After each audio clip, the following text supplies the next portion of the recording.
ce soir. Je vous retrouve pour cette nouvelle petite vidéo ASMR. Oh, ça fait tellement bizarre, je n'ai pas tourné de vidéo depuis un mois. Vous ne le remarquez peut-être pas parce que vous avez prévu des vidéos en avance, mais ça fait un mois que je n'en ai pas tourné. J'espère que vous allez merveilleusement bien ce soir. Alors, je tiens à préciser que cette vidéo sera une vidéo blabla. On aura uniquement du blabla. J'en profiterai peut-être pour faire quelques petits triggers, des petits tappings, etc. Mais voilà, surtout du blabla. Et je voulais remercier d'ailleurs les tipeurs parce que, pour celles et ceux qui ne sont pas au courant, j'ai ouvert un Tipeee que vous pouvez retrouver dans la description. Et je voulais remercier Gabriel, Sofiane, William, Oussam et Nicolas pour leur soutien sur Tipeee. Merci beaucoup pour vos dons. Je vous rappelle que je vous propose une vidéo personnalisée en échange évidemment d'un montant. N'hésitez pas à aller voir ce que je propose sur le lien Tipeee dans la description. Voilà. Bon, merci à toutes les personnes qui m'ont demandé les vidéos et n'hésitez pas à regarder dans les commentaires si, voilà, peut-être que vous vous reconnaîtrez. N'hésitez pas à dire aux gens à quel point je fais des vidéos horribles qu'ils n'aient pas acheté évidemment. Voilà. Je n'oublie pas évidemment le petit coup d'eau.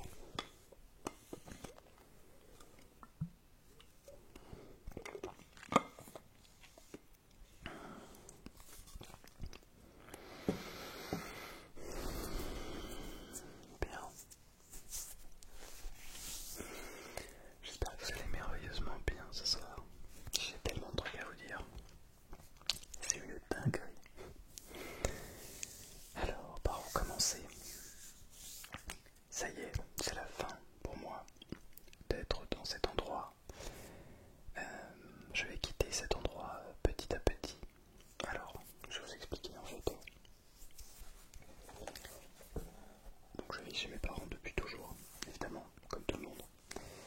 Et pour la première fois, je vais me retrouver indépendant.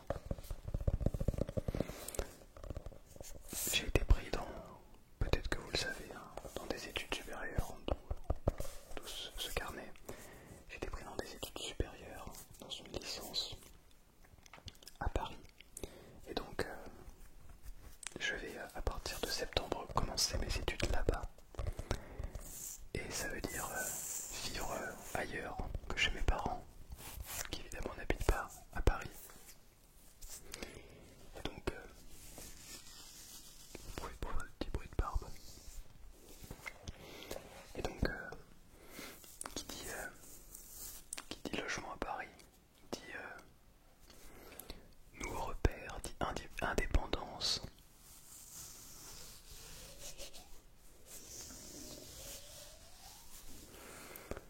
Et tout ça, ce sont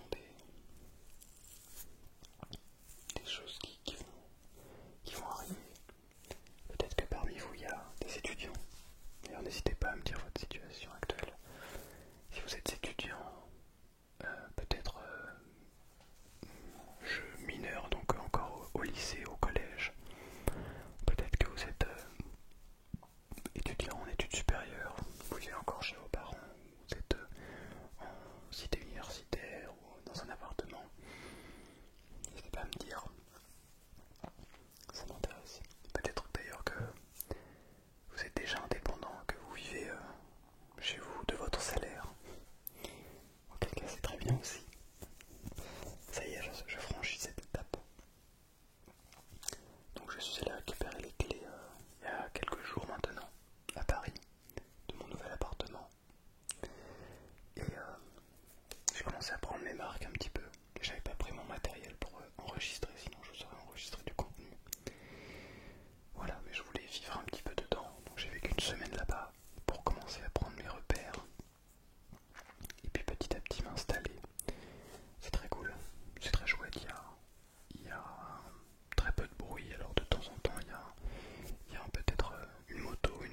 passent dans la rue, mais c'est quand même globalement très très calme. Pardon. Donc ça va être très, très bien pour l'ASMR. Je suis très content d'enfin arriver à cette étape de la vie.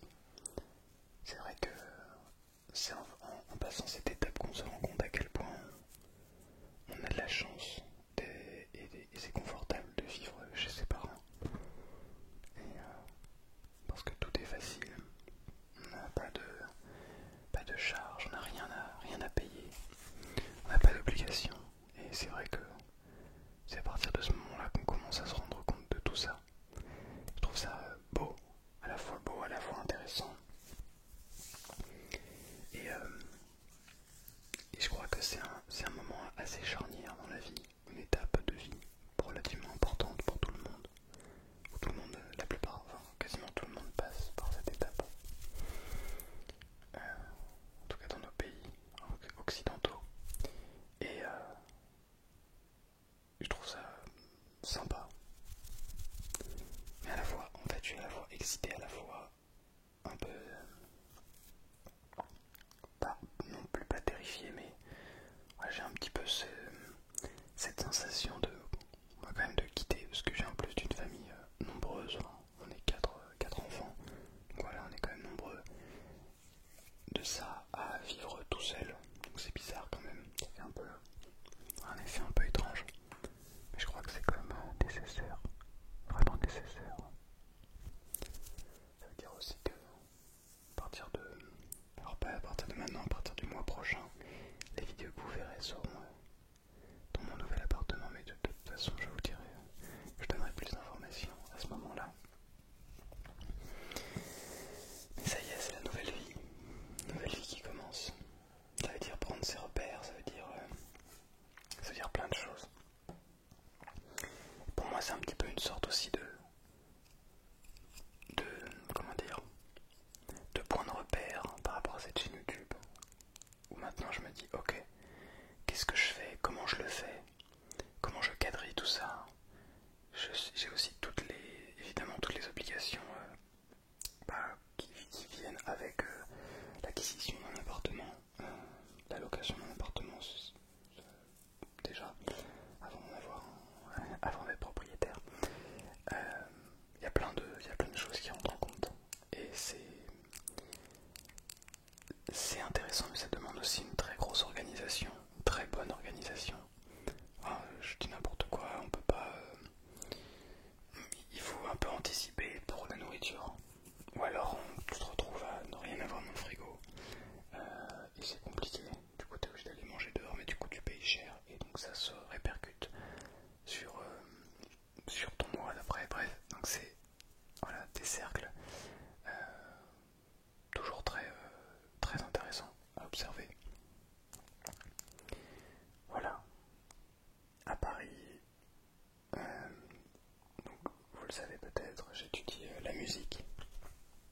Donc les emplois temps vont être chargés puisque j'étudie la musique, avec toujours pour objectif de rentrer au Conservatoire National de Paris.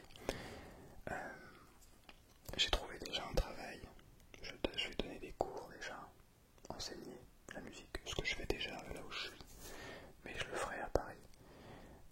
Et j'ai trouvé une harmonie, un orchestre d'harmonie très très fort, amateur mais très fort, amateur mais probablement au moins aussi bon que les orchestres d'harmonie professionnels, puisque c'est un orchestre amateur mais avec que des étudiants, des très grands étudiants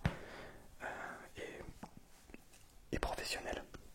Donc voilà, ça joue très bien, il n'y a pas de souci là-dessus et ça va être très chouette. Ça va être très chouette. Je peux vous le dire, c'est l'orchestre d'harmonie de Levallois-Perret. Voilà, je suis rentré là-dedans. Voilà, je trouvais ça très sympa. C'est une belle opportunité puisque c'est un très grand orchestre. Voilà, bref. Donc j'ai tout ça, puis je vais continuer ma chaîne. Parce que le but c'est que vous continuiez à avoir du contenu. Le but c'est pas de vous abandonner, loin de là, au contraire. Je compte bien accélérer le rythme. Enfin, accélérer. Faire ce qui est possible de faire, hein, bien sûr.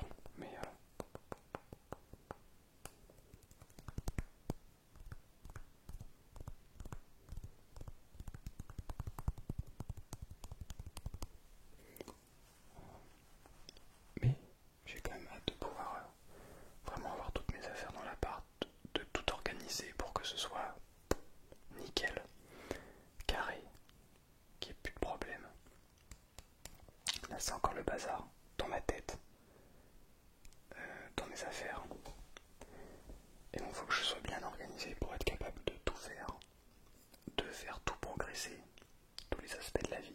Vous voyez, un peu si on voyait la vie comme un jeu vidéo, faire augmenter tous les curseurs. Vous voyez, ça c'est un point. Aussi faire en sorte de ne pas perdre trop de temps dans les divertissements. Ça c'est un point qui vraiment j'ai envie d'améliorer ça. Je passe beaucoup de temps sur Instagram. Peut-être que c'est votre cas aussi. Mais je ferai du contenu pour ça. J'essaierai de... Voilà, on va travailler sur ça, vous inquiétez pas. Si vous êtes prêts à me suivre, on va travailler sur tout ça. Pour petit à petit se débarrasser des réseaux sociaux. Mais non pas se débarrasser des réseaux sociaux, mais plutôt utiliser mieux les réseaux sociaux. Voilà, pour que ce soit vraiment un outil. Je sais pas si vous voyez ce que je veux dire.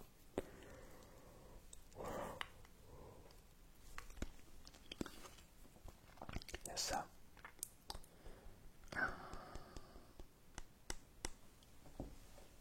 Il y a un truc, attendez, je vais la récupérer.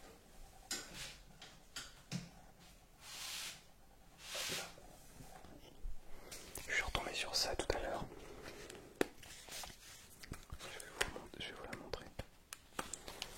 Enfin, je suis retombé sur ça. J'ai déterré ça de mon placard.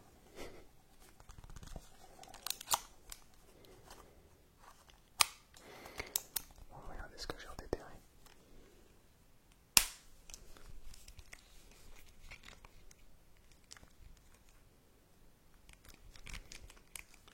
J'ai redéterré ma vieille DS. Et c'est vrai que j'ai un souvenir assez incroyable de cet objet. Et j'aimerais bien amener seulement le nécessaire dans cet appartement. Pas juste amener un max de choses, mais de vraiment refaire un tri dans tout ce que j'utilise, dans ma manière de consommer en fait. Et de réutiliser ce genre d'outils, ce genre d'objets, qui sont des objets qu'on n'utilise malheureusement presque plus aujourd'hui. Et je crois que c'est comment dire, je crois que c'est peut-être pas un problème non plus, mais d'ailleurs ça m'amène à un autre point, mais on va y venir après, mais je trouve ça dommage qu'on n'utilise plus ça. En fait, j'ai remarqué que c'est un truc intéressant, j'ai remarqué que quand un nouvel objet, un nouvel outil sortait, ça faisait perdre en valeur évidemment les autres objets, mais que ça faisait perdre en valeur, comment dire, en valeur perçue les autres objets.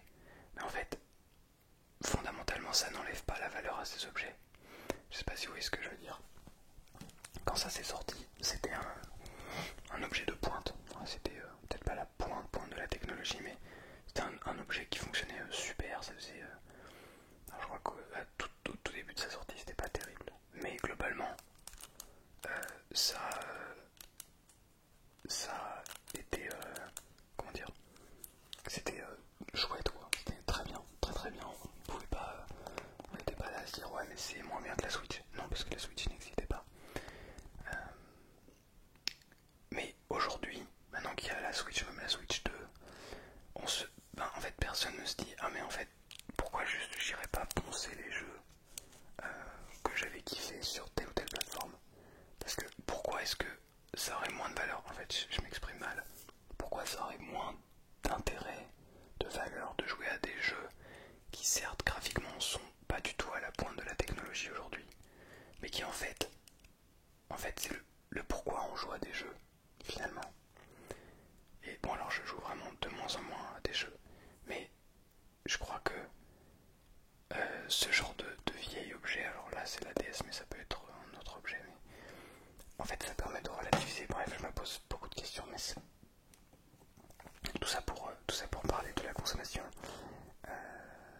de ce qui nous entoure, de faire plus attention en général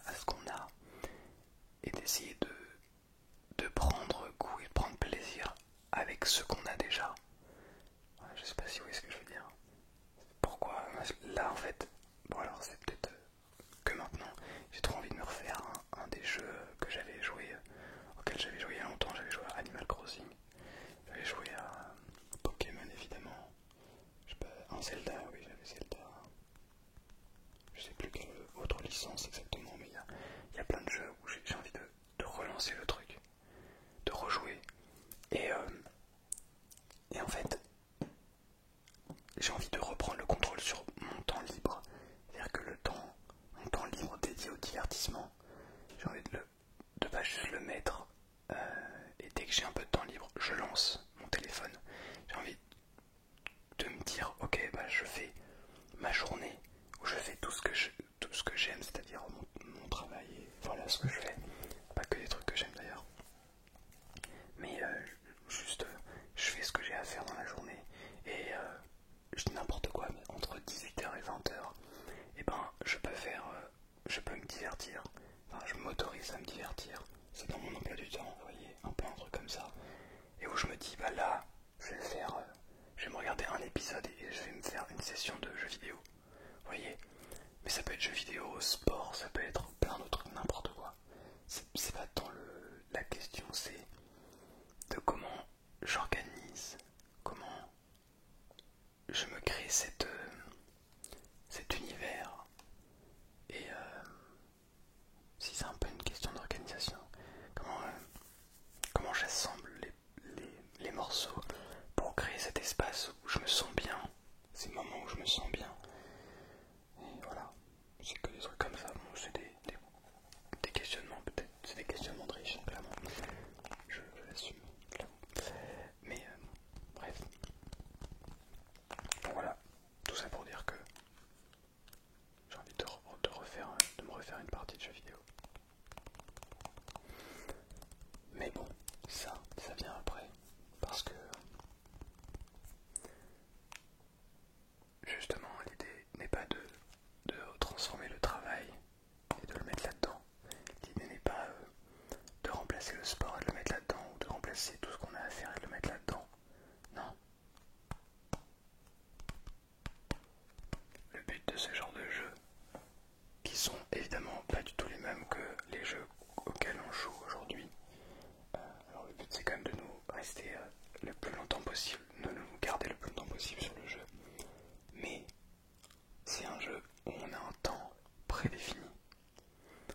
J'en sais rien, je dis n'importe quoi. On va faire un jeu et ben le jeu va nous durer 80 heures. Parce qu'il y a une histoire, parce qu'il y a un début, une fin. Pas comme les jeux auxquels on joue de plus en plus, des jeux sans fin, des jeux auxquels on peut faire des parties illimitées. Ça n'a pas de fin parce qu'on peut passer des centaines, des milliers, des dizaines de milliers d'heures dessus. Ça a un début, une fin. Ça veut dire que quand on dit qu'on passe une heure dessus, on sait qu'on utilise une heure sur nos 80 heures du jeu. Et c'est un plaisir de le faire. Du coup c'est encore plus un plaisir parce qu'on sait que ça aura une fin. Je sais pas si vous voyez ce que je veux dire. Bref, je pars dans tous les sens. Tout ça pour vous annoncer finalement que ça y est, je pars de là. Et peut-être que le décor dans quelques semaines va changer.